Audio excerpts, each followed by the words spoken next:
Hi friends, welcome back to my channel. ಎಲ್ಲರೂ ಹೇಗಿದ್ದೀರಾ? ಚೆನ್ನಾಗಿದ್ದೀರಾ ಅಂತ ಭಾವಿಸ್ತಾ ಫ್ರೆಂಡ್ಸ್, ಬನ್ನಿ ಇವತ್ತು ನಮ್ಮ ಅಜ್ಜಿ ಕಾಲದ್ದು ರೆಸಿಪಿ ಇವತ್ತು ತೋರಿಸ್ತಾ ಇದ್ದೀನಿ.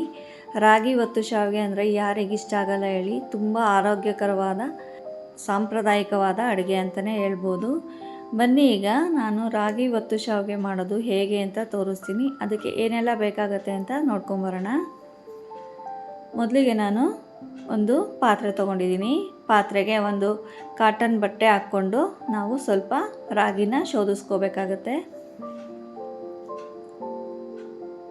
ನೋಡಿ, ಈ ರೀತಿ ಚೆನ್ನಾಗಿ ಒಂದು ವೈಟ್ ಕಾಟನ್ ಬಟ್ಟೆ ಹಾಕ್ಕೊಂಡು ನಾವು ಈ ರೀತಿ ರಾಗಿನ ಸ್ವಲ್ಪ ಶೋಧಿಸ್ಕೋಬೇಕು.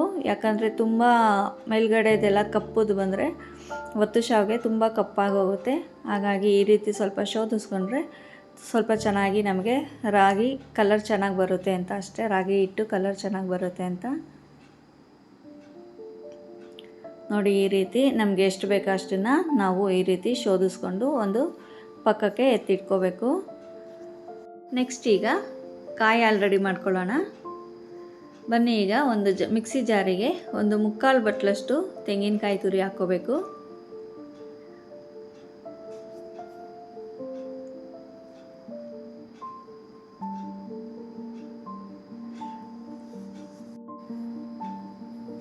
ನೆಕ್ಸ್ಟ್ ಈಗ ಒಂದು 4 ಏಲಕ್ಕಿಕಾಯಿ ಹಾಕೋತಾ ಇದ್ದೀನಿ. ಹಾಗೆ 1 ಟೀ ಸ್ಪೂನಷ್ಟು ಗಸಗಸೆ ಕೂಡ ಸೇರಿಸ್ಕೊಂಡು ಒಂದು 1/4 ಬಟ್ಲಷ್ಟು ನೀರು ಹಾಕ್ಕೊಂಡು ಚೆನ್ನಾಗಿ ಗ್ರೈಂಡ್ ಮಾಡ್ಕೋಬೇಕು. ತುಂಬ ನೈಸಾಗಿ ಗ್ರೈಂಡ್ ಆಗಬೇಕು ಫ್ರೆಂಡ್ಸ್. ಆ ರೀತಿ ನೀವು ಗ್ರೈಂಡ್ ಮಾಡ್ಕೊಳ್ಳಿ.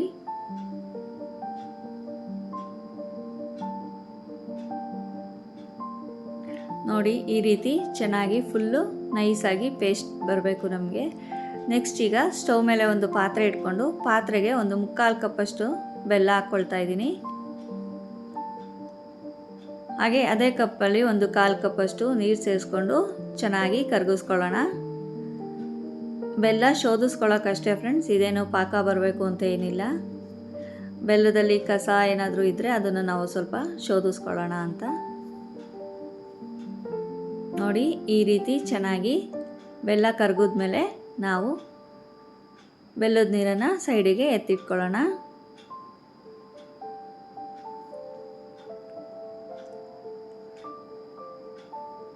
ನೆಕ್ಸ್ಟ್ ಈಗ ಒಂದು ಪಾತ್ರೆ ತಗೊಂಡು ನಾವು ರುಬ್ಕೊಂಡಿರೋ ಅಂಥ ಪೇಸ್ಟ್ ಎಲ್ಲ ಒಂದು ಪಾತ್ರೆಗೆ ಹಾಕ್ಕೋಬೇಕು.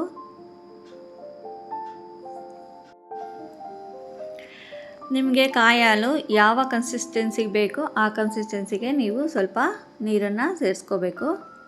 ಬನ್ನಿ ಈಗ ನಾವು ಚೆನ್ನಾಗಿ ಕರಗಿರೋ ಅಂಥ ಬೆಲ್ಲದ ನೀರನ್ನು ಶೋಧಿಸ್ಕೊಳ್ಳೋಣ. ನೋಡಿ, ಅದೇ ಕಪ್ಪಲ್ಲಿ ಈಗ ಸ್ವಲ್ಪ ನೀರು ಕೂಡ ಸೇರಿಸ್ಕೊಂಡಿದ್ದೀನಿ. ನಿಮಗೆ ಎಷ್ಟು ಬೇಕೋ ಕನ್ಸಿಸ್ಟೆನ್ಸಿ ಅಷ್ಟು ನೀವು ತೆಳುಗೆ ಅಥವಾ ಗಟ್ಟಿಗೆ ಮಾಡ್ಕೋಬೋದು. ನೆಕ್ಸ್ಟ್ ಈಗ ಸ್ಟವ್ ಮೇಲೆ ಇಟ್ಕೊಂಡು ಸ್ವಲ್ಪ ಒಂದು ಕುದಿ ಬರೋವರೆಗೂ ನಾವು ಕುದಿಸ್ಕೋಬೇಕು. ಫ್ರೆಂಡ್ಸ್, ಇಲ್ಲಿ ನೀವು ತುಂಬ ಹುಷಾರಾಗಿ ಕಾಯಿ ಹಾಲನ್ನು ಕುದಿಸ್ಕೋಬೇಕು. ಏನಾದರೂ ಸ್ವಲ್ಪ ಉಕ್ಕೋದ್ರೂ ನಿಮಗೆ ಟೇಸ್ಟು ಚೆನ್ನಾಗಿ ಬರೋಲ್ಲ. ಯಾಕಂದರೆ ಮೇಲಿರೋ ಅಂಶ ಎಲ್ಲ ಉಕ್ಕೋಗ್ಬಿಡುತ್ತೆ. ಹಾಗಾಗಿ ನೀವು ಸ್ಟವ್ ಮುಂದೆನೇ ನಿಂತ್ಕೊಂಡು ಒಂದು ಕುದಿ ಬರೋವರೆಗೂ ಚೆನ್ನಾಗಿ ತಿರುಗಿಸ್ಕೊಳ್ತಾ ಕುದಿಸ್ಕೋಬೇಕಾಗತ್ತೆ. ನೋಡಿ, ಈ ರೀತಿ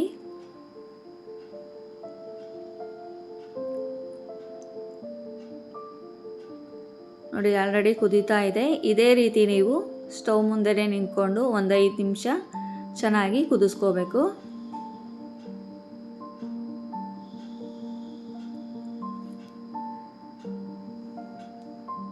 ನಾವೇನಾದರೂ ಒಂದು 2 ನಿಮಿಷ ಆ ಕಡೆ ಈ ಕಡೆ ಹೋದ್ವಿ ಅಂದರೆ ತೆಂಗಿನಕಾಯಿ ಹಾಲೆಲ್ಲ ಉಕ್ಕೋಗ್ಬಿಡತ್ತೆ. ಬನ್ನಿ ಈಗ ಕಂಪ್ಲೀಟಾಗಿ ಆಫ್ ಮಾಡೋಣ. ಆಫ್ ಮಾಡಿ ಸೈಡಿಗೆ ಎತ್ತಿಟ್ಕೋಬೇಕು.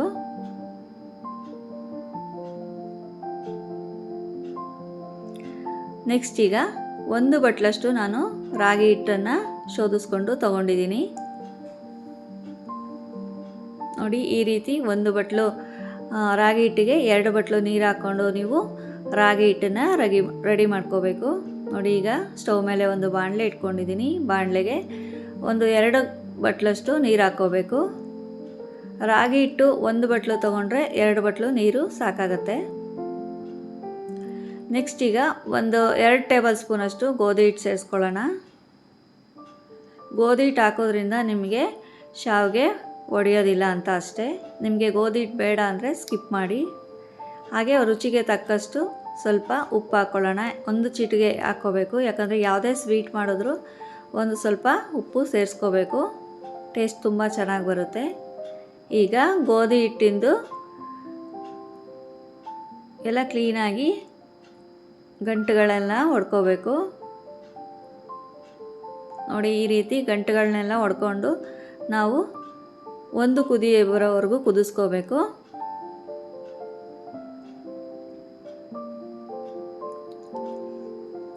ಫ್ರೆಂಡ್ಸ್, ಇಲ್ಲಿ ನಿಮಗೆ ತುಂಬ ಮುಖ್ಯವಾಗುತ್ತೆ. ನೀವು ನಿಮ್ಮ ಮನೇಲಿ ರಾಗಿ ಮುದ್ದೆ ಯಾವ ರೀತಿ ಮಾಡ್ಕೋತೀರೋ ಅದೇ ರೀತಿ ನೀವು ಕ್ಲೀನಾಗಿ ಚೆನ್ನಾಗಿ ಒಂದು ಗಂಟಿಲ್ಲದೆ ಇರೋ ಥರ ಬೇಯಿಸ್ಕೋಬೇಕಾಗುತ್ತೆ.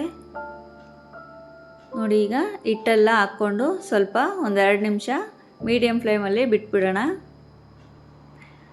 ನೋಡಿ, ಈಗ ಚೆನ್ನಾಗಿ ಈಗ ಸ್ವಲ್ಪ ಸ್ವಲ್ಪನೇ ಎಲ್ಲ ತಿರುಗಿಸ್ಕೋಬೇಕು.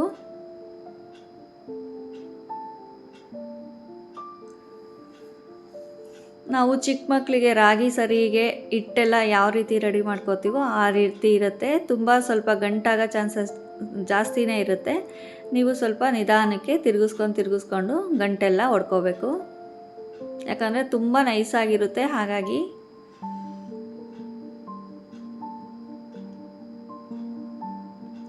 ಚೆನ್ನಾಗಿ ನೀವು ನಾದ್ಕೊಂಡು 1-2 ನಿಮಿಷ ಮುಚ್ಚಿಟ್ಬಿಡಬೇಕು.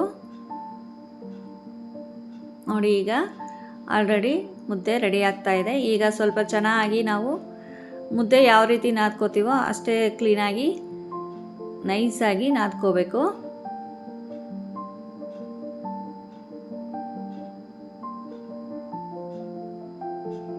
ನೋಡಿ, ಈಗ ಮುದ್ದೆ ಎಲ್ಲ ಕ್ಲೀನಾಗಿ ನಾನು ನಾದಿ 1-2 ನಿಮಿಷ ಮುಚ್ಚಿಟ್ಕೊಂಡಿದ್ದೀನಿ. ಮುದ್ದೆ ಚೆನ್ನಾಗಿ ಬೇಯಿಸ್ಕೋಬೇಕು ಫ್ರೆಂಡ್ಸ್, ಆವಾಗ ನಿಮಗೆ ಶಾವಿಗೆ ಉದುರಾಗಿ ಬರುತ್ತೆ. ನೋಡಿ, ಈಗ ಮುದ್ದೆ ಚೆನ್ನಾಗಿ ಬೆಂದಿದೆಯಾ ಇಲ್ವಾ ಅಂತ ನಾವು ಚೆಕ್ ಮಾಡ್ಕೊಳ್ಳೋಣ. ನಿಮಗೆ ಮುದ್ದೆ ಕೈಗೆ ಅಂಟ್ತಾ ಇಲ್ಲ ಅಂದರೆ ನಿಮಗೆ ಕಂಪ್ಲೀಟಾಗಿ ಮುದ್ದೆ ಚೆನ್ನಾಗಿ ಬೆಂದಿದೆ ಅಂತ. ಏನಾದರೂ ಕೈಗೆ ಅಂಟ್ತಾ ಇದೆ ಅಂದರೆ ನೀವು ಇನ್ನೊಂದು ಸ್ವಲ್ಪ ಬೇಯಿಸ್ಕೋಬೇಕು. ನೋಡಿ, ಈಗ ಮುದ್ದೆ ರೆಡಿಯಾಗಿದೆ ನಮಗೆ. ಈಗ ಚೆನ್ನಾಗಿ ಇನ್ನೊಂದು ಸರಿ ಎಲ್ಲ ಕ್ಲೀನಾಗಿ ಮಿಕ್ಸ್ ಮಾಡ್ಕೋಬೇಕು.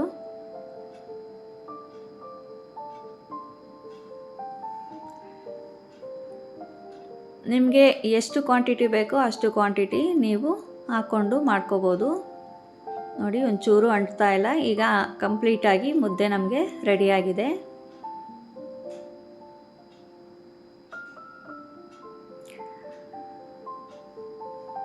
ಇಷ್ಟು ಕ್ಲೀನಾಗಿ ನೀವು ಬೇಯಿಸ್ಕೋಬೇಕು. ಓಕೆ, ಬನ್ನಿ ಈಗ ನೆಕ್ಸ್ಟ್ ನಾವು ಒಂದು ತಟ್ಟೆ ಇಟ್ಕೊಳ್ಳೋಣ. ತಟ್ಟೆಗೆ ಸ್ವಲ್ಪ ನೀರು ಹಾಕ್ಕೊಂಡು ಎಲ್ಲ ಸ್ಪ್ರೆಡ್ ಮಾಡ್ಕೊಳ್ಳಿ.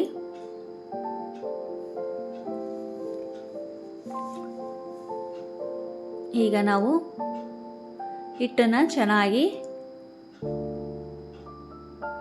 ರೌಂಡ್ ಶೇಪಲ್ಲಿ ಮಾಡ್ಕೋಬೇಕು.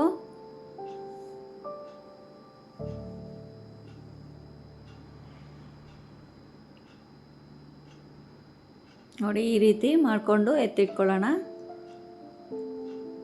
ನನಗೆ ಈಗ ನಾನು ತಗೊಂಡಿರೋ ಅಷ್ಟು ಕ್ವಾಂಟಿಟಿಗೆ ಒಂದು 3 ಮುದ್ದೆ ಚಿಕ್ಕದಾಗಿ ಬಂದಿತ್ತು. ನಿಮಗೆ ಎಷ್ಟು ಬೇಕೋ ಅಷ್ಟನ್ನು ನೀವು ಜಾಸ್ತಿ ಬೇಕಾದರೂ ಮಾಡ್ಕೋಬೋದು ಅಥವಾ ಕಡಿಮೆ ಬೇಕಾದರೂ ಮಾಡ್ಕೋಬೋದು. ನೋಡಿ, ಈ ರೀತಿ ಉಂಡೆಗಳನ್ನ ಮಾಡಿ ಒಂದು ಆಟ್ ಬಾಕ್ಸಲ್ಲಿ ಎತ್ತಿಟ್ಕೋಬೇಕು. ಯಾಕಂದರೆ ಮುದ್ದೆ ತಣ್ಣಗಾಗೋದ್ರೆ ನಮಗೆ ಒತ್ತೋಕ್ಕೆ ತುಂಬ ಕಷ್ಟ ಆಗುತ್ತೆ. ಬಿಸಿ ಬಿಸಿಯಾಗಿದ್ದರೆ ಚೆನ್ನಾಗಿ ಬರುತ್ತೆ.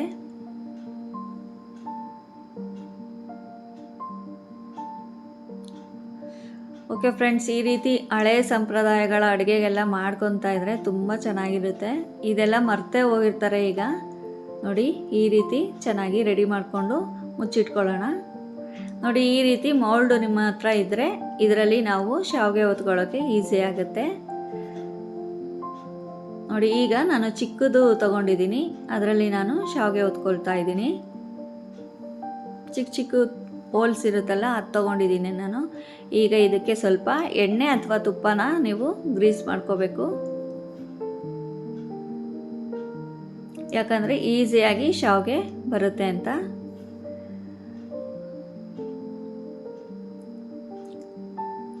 ಇದೇನು ಜಾಸ್ತಿ ಆಗಲ್ಲ ಫ್ರೆಂಡ್ಸ್, ಒಂದು 350ಇಂದ 500 ಒಳಗಡೆ ಇರುತ್ತೆ, ನೀವು ಕೂಡ ತೊಗೋಬೋದು. ಈಗ ಇದಕ್ಕೆ ಎಷ್ಟು ಬೇಕೋ ಅಷ್ಟನ್ನು ಫಿಲ್ ಮಾಡ್ಕೋಬೇಕು.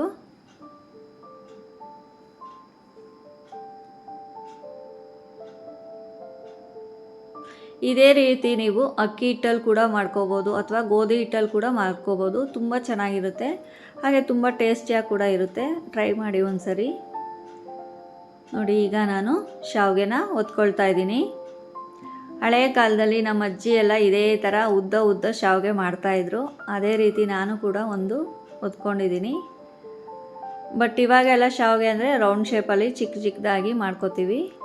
ನೋಡಿ, ಈ ರೀತಿ ಎರಡು ಥರ ತೋರಿಸ್ತಾ ಇದ್ದೀನಿ. ಬನ್ನಿ ಈಗ ಎಲ್ಲ ಶಾವಿಗೆನೂ ನೀಟಾಗಿ ಒತ್ಕೊಳ್ಳೋಣ. ನೀವು ಬಿಸಿ ಇದ್ದಂಗೆ ಒತ್ಕೊಂಡ್ರೆ ತುಂಬ ಈಸಿಯಾಗಿ ಬರುತ್ತೆ. ಏನಾದರೂ ಫುಲ್ ಮುದ್ದೆ ತಣ್ಣಗಾಗ್ಬಿಟ್ರೆ ಒತ್ತೋದು ಸ್ವಲ್ಪ ಕಷ್ಟ ಆಗಿಬಿಡುತ್ತೆ. ಹಾಗಾಗಿ ನೀವು ಬಿಸಿ ಇದ್ದಾಗೆ ನೀವು ಶಾವಿಗೆನ ಒತ್ಕೋಬೇಕು. ಫ್ರೆಂಡ್ಸ್, ನಾನು ಮಾಡ್ತಾ ಇರೋ ರೆಸಿಪಿಗಳೆಲ್ಲ ನಿಮ್ಗೆ ಇಷ್ಟ ಆಗ್ತಾ ಇದೆಯಾ? ಇಷ್ಟ ಆಗ್ತಾ ಇದ್ದರೆ ಪ್ಲೀಸ್ ಲೈಕ್ ಮಾಡಿ, ಶೇರ್ ಮಾಡಿ, ಹಾಗೆ ಸಬ್ಸ್ಕ್ರೈಬ್ ಮಾಡಿಕೊಂಡು ಸಪೋರ್ಟ್ ಮಾಡಿ ಫ್ರೆಂಡ್ಸ್. ಇನ್ನೂ ಹೊಸ ರೆಸಿಪಿಗಳನ್ನ ಟ್ರೈ ಮಾಡೋಕ್ಕೆ ನಮಗೂ ಮೋಟಿವೇಶನ್ ಸಿಗುತ್ತೆ ಅಂತ ಹೇಳ್ತಾ, ನೋಡಿ ಫ್ರೆಂಡ್ಸ್, ಈಗ ಕಂಪ್ಲೀಟಾಗಿ ಎಲ್ಲ ಶಾವಿಗೆಗಳನ್ನೂ ನಾನು ಒತ್ಕೊಂಡಿದ್ದೀನಿ. ನೆಕ್ಸ್ಟ್ ಈಗ ಕಾಯಲ್ಲಿ ಮಾಡ್ಕೊಂಡಿದ್ದೀವಲ್ಲ ಅದನ್ನು ಈ ಬಟ್ಲಿಗೆ ಸೇರಿಸ್ಕೊತಾ ಇದ್ದೀನಿ. ನೋಡ್ತಾ ಇರ್ಬೋದು ರಾಗಿ ಒತ್ತು ಶಾವಿಗೆ ಹಾಗೆ ತೆಂಗಿನಕಾಯಿ ಹಾಲು ಎಷ್ಟು ಚೆನ್ನಾಗಿ ಬಂದಿದೆ ಅಂತ.